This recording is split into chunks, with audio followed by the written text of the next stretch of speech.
SP Shailaja மேமோட சேர்ந்து நம்ம அல்கா பாட போகிறாங்க. இந்த குழந்தைய வந்து நீங்கள் சூப்பர் சிங்கரோட ஆடிஷன் லெவலில் பார்த்த ஒரு குழந்தை.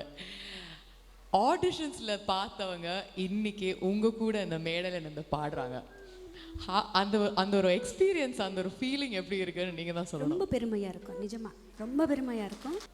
அல்கா வந்து எல்லாருக்குமே தெரியும். ஒரு டாப் 10க்கு வந்த உடனே எல்லாரும் அல்கா தான் வின்னர் அப்படின்னு எல்லாருக்குமே தெரியும்.